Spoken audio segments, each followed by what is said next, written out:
What's going on, guys? LegitMHx here, back with another Destiny video. This is going to be a shorter one, but Sparrow Racing has come out, and damn, is it a lot of fun. There's actually a decent amount of content in the Dawning, and I'm happy that it wasn't a complete and utter disappointment like Festival of the Cost. But I decided to test a particular Sparrow, and a Sparrow that everyone has pretty much forgotten about at this point. It's a Sparrow that I have not seen anyone use in SRL as of today, and this Sparrow originates from the Vault of Glass, and as you guys can probably guess from the thumbnail and title, it's the Timebreaker Sparrow.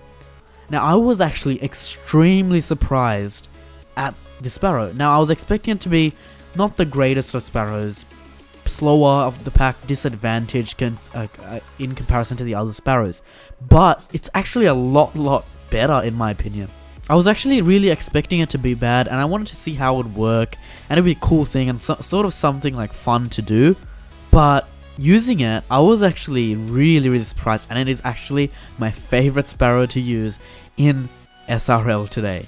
Now, I didn't use it last year for SRL, so I didn't get the chance, but using it this year, I was like blown away. And I know I've been saying this a lot, but basically the boost that comes with the Timebreaker is completely unique. I don't think any other vehicle has that boost. Basically, when you press R1 or R2, which is the brake button, then you boost. You give like this extra boost to your Sparrow, and you go a bit faster than you normally would. Now, as you hold it down, the trail from the back goes more reddish, and eventually, if you press it for too long, your Sparrow will overheat and it'll blow up.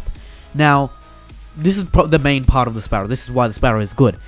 If you don't use that, it's a normal Sparrow. It's probably disadvantaged, a bit slower because 150 speed, not 160 speed. But if you use that, you go really fast. Honestly, if you go through the gate holding that, you go insanely fast. And sometimes I've gone up to 200 kilometers per hour in the actual thing in the bottom left, and that's pretty fast.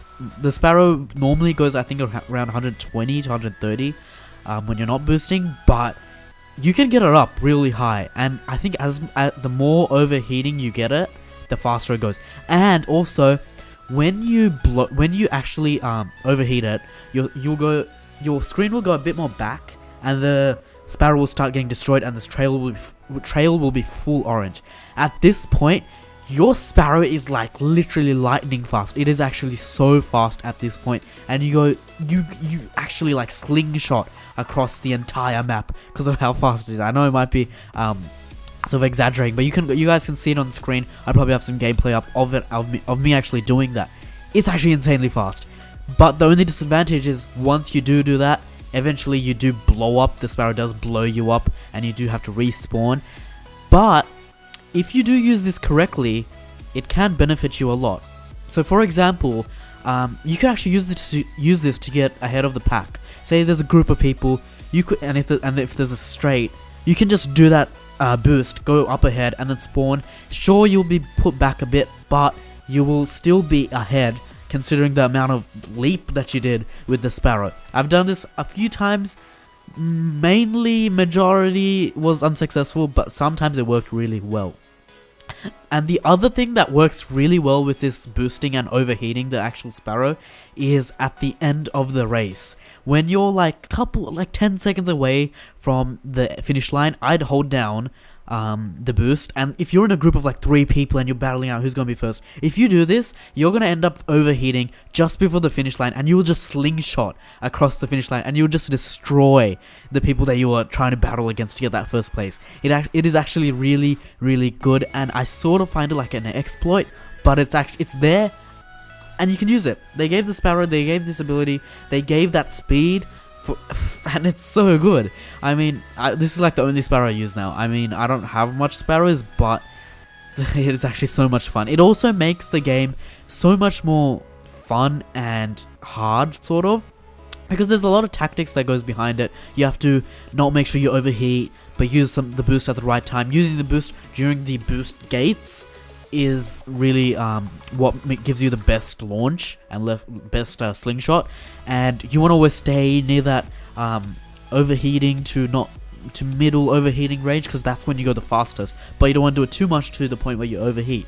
But if you do overheat, then you can really have a lot of interesting situations where you can actually use that to your benefit. As sometimes you will actually stuff up, because I've done that a lot.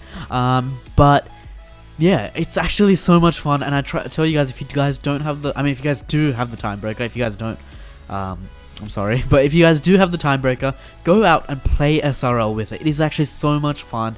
It like spices up Sparrow Racing League so much more, and I really enjoyed it a lot. So anyways guys, that comes to the end of the video. Now if you guys did enjoy, do leave a like. If you guys like Destiny content, then do subscribe. I might do some more videos if you guys do wish. And also, let me know what's your favorite Sparrow in SRL or the Dawning DLC. Pretty much, what's your favorite Sparrow, guys? And also, yeah, that's pretty much it. Let me know also your experiences with the Timebreaker in Sparrow Racing League.